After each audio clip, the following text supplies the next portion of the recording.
There is Mr. Byers. No. Peter Sellers? No. Johnny Byers. Oh, see, Sellers, Byers, I get it. How are you? Good. You don't go in the cellar and then the Byers in the cellar. No. Okay. So, is there anything on the? Are you into the Bruins at all this year? No, not really. I mean, listen, the Bruins don't excite me because they have to prove to me that they can win a couple of championships in a row. Now they let me tell you, they put a big scare into me last year when they got there and almost did it, because that would have then cemented them, because they would have done something which no team has done yet. Go back to back. Interesting. I have to ask you, before we talk about the access, what did you think about what I had to say about what's going on with the Dolphins and what's going on with the NBA team? Well, I was on the phone with Archer's publicist because they had like some podcast, and then I guess he was just so busy because he did the podcast, it slipped his mind, and the publicist had to get hold of him. And you know, it's funny because it was the 5th time he was on my show, and that's a record for authors. That's good. Yeah, he's great. And if you and your mom or any friends want to go to Bestsellers at Sunday, it's free, 1 o'clock in Medford Square. This guy's amazing. He's got 24 of these detective books out. But he's a kind of a detective himself up in Vermont. Medical examiner. He's a jack of all trades with the law enforcement. Right. So it's pretty cool. Now, incognito, is he going to be out in what? Well, we don't know. What the idea is right now, because of what the Minnesota Timberwolves went and did yesterday by generally banning hazing within their locker room, everyone is figuring now that the NFL is going to take the lead, and through the commissioner's office, probably after the season is over, they'll get together with the players union and put some type of it down into writing, saying that from this point forward, no hazing is allowed in NFL locker rooms. Interesting. And this will be all due to Richie Incognito, but more importantly, an NBA basketball team taking the first step to doing something right. So we are going to stop hazing at public access. I don't think so. Well, now I'm going to Dr. Byers. I have something for you now. I got a public records request that I paid money for this week, as you know. I announced it at the city council meeting. Did you see me? Yeah. Okay. Here's what's very interesting, John. You might have heard me complain about wrong spellings and wrong addresses on the filings, right? Do you know that there's another page with the proper spellings and the proper addresses? No. Okay, well, all right, Daniel Mail Hoyt. It's still spelled incorrectly, but DeLuca is spelled correctly, and the views and opinions on visual radio, those are the host and no one else. So, it's very interesting, John, that there is this attachment, which I will bring up at the council meeting, because they had it down right. Why did they do it wrong? That's one problem. Another, of course, is the salaries. Well, yeah. And that's where I'm going. But the other thing is the breach of contract. You know, here we are at WinCam, and they're abiding by the contract because we're on the air. It's not that hard. And like I said to you on Tuesday night when I spoke to you after the meeting, we were handed a nice little plum at the meeting yesterday. The one thing that we hadn't been able to find out, we found out. Well, guess what, Johnny? What? It wasn't that big a deal because I have it right in front of me, Century Bank. Right. It's right in front of me in the public records request, so I did find it out. Okay. But, so that might be why they blurred when I it. say we, I mean the citizens and the ratepayers. They had no idea where the money was. Right. But I think there's a second bank, too, if you go to the Rumley report. Right. But for the Winchester viewers, we're talking about the dissolution over a month ago of Medford Community Cablevision, your sister station that didn't exist. And Rumley, the city solicitor, told me it was actually October 2nd. So the board of directors voted on September 30th, and October 2nd it dissolved. Right. So I did get some plums here in the public records request. But it's important that everyone in the community, in Winchester too, know about their access station. It's just important. It's a lot of money. We had a nice party here last night, John. You weren't here. I know that, and I was going to get to that because I know your board of directors met the other night, and there was some talk going on that someone who shall remain nameless basically pointed out to them that by them staying in as long as they are threatening to become like TV3 was, which is basically an omnipotent group. Well, okay, I'll be very clear about it. There has to be term limits for board members in any access station. It's crop rotation. It's something that I've been preaching. It's something I put on the Winchester patch. You have to have term limits. So it's important that, and Don Daniel, God bless him, Don Daniel stepped down. Right. He was in for 8 years. He stepped down. Now, he's an important board member because I consider him perhaps the most worldly, the most well-versed in media. Right. And I say that to all due respect to all the board members of WinCam. Don Daniel had film experience. Now, my thing with what you're saying about this term limits, wouldn't you want someone like a John Daniel on your board because he knows about media? Well, you do, but he'd been in for 8 years, and anyone who'd been in for, say, 6 years, that should be the limit. 6 years, and then, because in Winthrop, where I'm a member, before I joined, they told me it was mayhem. It was much like Medford. Yep. They installed term limits. Now, a couple of years ago, they had to let a really good president go. They liked him. They wanted him to stay. But the term limits was more important to the station than a great president. And it's important, John. If they really want it, they can come back 4 or 5 years down the road. Right. We have a mayor that's been in 26 years. Medford would improve with term limits. I don't care if he's the greatest guy in the world. Complacency sets in. You think, oh, you get up in the morning and you're still mayor. My friend Bob Penta, 34 years. Yep. I wanted Bob to be reelected because I think there's still work for him to do. But I think he and Brianna and Camuso and all the Medford city councilors, all of them except Adam Knight, who's the newbie, all of them should move on next time. Maybe Caraviello can stay one more term because he's been in 1 term. Now he's in 2. Yeah. Let him stay for 3. But let's, and 2 things, John, I'm going to want to institute. You're going to like this. You ready? Yep. Term limits for all the politicians in Medford and board members of the station. Yeah. And a second thing we're going to institute is I'm going to ask that we have a new issuing authority in Medford. I want the issuing authority to be removed from the power of the mayor, who has too many things on his plate, and hand it to the 7-person city council. Now we get 7 people we can argue with about PEG.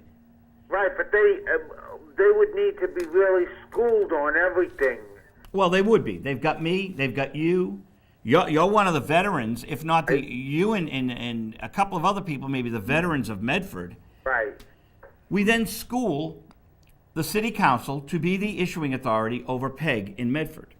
Because as we learned here at WinCam last night, what's on the horizon is that Comcast, Verizon, RCN, they're all looking to a new business model, and the TV is going to be on the internet, and the franchise fee might go bye-bye. Right. And I was telling TV3 back in the 90s, John, back in the 90s, we had to do sponsorship. We had to go get grants. They weren't listening to me. Well, yeah, that's sort of like what you're saying to me is what I was saying to TV3 too, but in a different light. Do it like what Channel 2 does is every twice a year do a absolutely a fundraiser, and we can think about that for WinCam. Right. We can think about that for WinCam. Hey, I got a secret, and I'm not going to say any names, and don't you either. Right. But I think my co-host from Soapbox might be coming back to WinCam.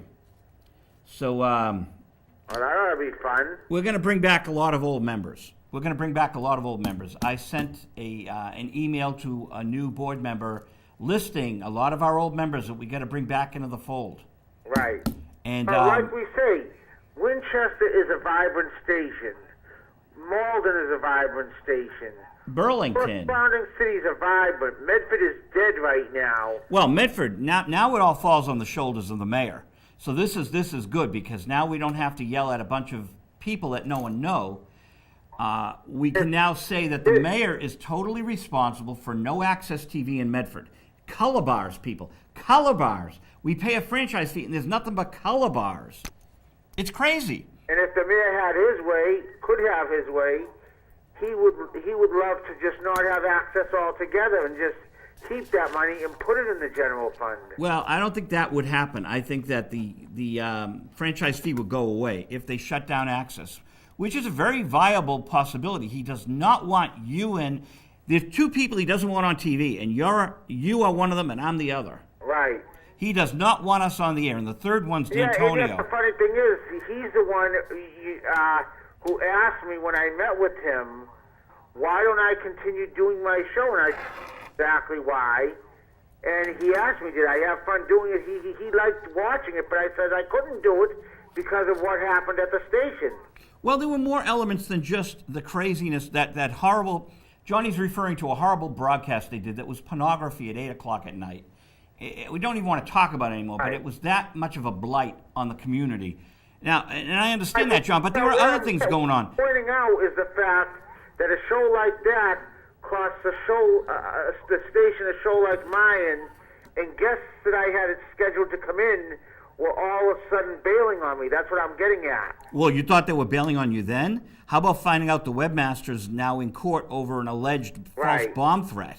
I mean, the whole thing has gone to hell in a handbasket. Quickly, yeah. So, I mean, you don't want to be associated with any of that, and that's why maybe, it's like, John, when a radio station changes a format, yeah, they'll take Tone Loc's Funky Cold Medina, yeah, they'll play it for 3 days straight, and they clear out all the old listeners. Well, that's what the mayor's done with the color bars. He's cleared out everyone. When it comes back, it's going to be a whole new entity. And, yeah, but like I say, the mayor will want total control over it. So he's not going to have total control over it. Right. You know, come on. How good was that government channel performance of the Bob and Joe show? Myself and Councilor Penta, Tuesday night. It was marvelous. We were in total control. Especially when one of the now defunct board members tried to come up and speak, and it was basically the Bob Penta show, tearing him from limb to limb. And the fun thing was, look, we can tell everyone this, the council president is no friend of mine. Right. But when the council president doesn't like the ex-board member at TV3 and he's got the gavel coming down telling the guy to shut up, it was priceless. It was just a thing of beauty.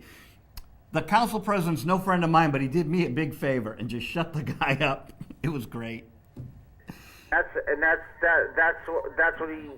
what he did to you until you sort of put him in his place. Well, they learned that if you speak appropriately and you don't get out of line, you have the First Amendment right. Well, he learned something that TV3 didn't, that an elderly man told TV3, and I think the president learned it. Joe Vig ain't no TV3. He's Joe Vig. You don't mess with him. Well, it wasn't the senior citizen that said that. It was actually the green card employee. Yeah. Oh, who said, you treat Joe Vig like he's, and then he mentioned a senior citizen, and not in a derogatory way, only that the senior citizen didn't have the strength to fight them. Correct. And he said, Joe Vig is no, and he said the fellow's name, a good friend of mine. Yeah. And God rest his soul, he was a very good soul, and he worked very hard. John, he would be so happy today. Oh, I'm sure. And I think it was him smiling down from heaven that helped us kick them out. But I've got a lot of stuff with filings that we've made with government oversight. Right. And we're going to see we're going to keep the mayor in line because John, if you were mayor and you ran for mayor, right, you know that you work for us, that we don't work for you. Oh, the simple fact of the matter is, the station would already be in your hands, Joe, if myself or the other... But that's not the Yeah. point. My point is that you would Right. care about the people because that was your philosophy when you were running. You told me. Right. You're a public servant. And these people are self-serving. Well, let's put it another way, and just so the people of Winchester knew, but Joe had to set me straight, I was pledging not to take a salary for the 2 years that I would be elected into office, and basically the thinking behind that is... Well, I wouldn't go into your personal life, but No. it was a good idea. Right, But we expanded on it. right. And it was your idea, and the mayor of Medford did not like it. But I expanded. I said, take 30 grand. That's fair. Both candidates pledge that you'll take 30 grand. Now, you can live on that, be frugal, but be a public servant. Right. Ask not what Medford can do for you. Exactly. Ask for what you can do for Medford. That's his philosophy to the residents. Well, I mean, we look at it in a different way, too. Other cities, their mayors do things to fix up the city. Our mayor only does things to fix up the city as it gets closer to an election. Then watch, after he's reelected, the city will go to hell in a handbasket again for another year and a Well, half. Winchester's fortunate because we have Richard Howard from Malden. Right? WinCam is going to move. So that's the big news from the meeting last night. WinCam's going to move for maybe 3 years. This is going to be renovated, and then we'll probably be back. We'll probably be back here. Well, But I recommend to the WinCam board, and this is for me, again I'll say, we have an area in Medford which is all set up to take public access. All you have to do is just come down, plug in, and boom, you're on the air. and I told the party that last night. I told the members. I didn't tell the members it was your idea. I did tell the board. I told the board it was your idea, but not the members last night. And I think that would be nice, and maybe the mayor would see how an access station should be run, and get the proper people in that that know how to run an access station. So we're almost out of time, John. We got 1 minute left. What do you think? Do you think this 3-person panel exists? Medford's supposed to have a no idea. 3-person. My feeling is it's probably just a smoke screen to get you off the mayor's butt, but so to speak. But That ain't gonna happen. you know that ain't gonna happen. So I mean, he's throwing out every smoke screen around. He is. And I got to hang up with you because we're out of time. You. Thanks, John Byers. John from Medford. The views and opinions on Visual Radio are those of the host, Joe Villone, and his guest, not necessarily those of the staff and management and members and of WinCam people in Medford. I want to thank Judy Kellerman for doing a great job with the audio, great job with the lighting. The lighting reflects this book by Archer Mayer. Great having Archer on. 5 times he's been on my show. I'm so honored.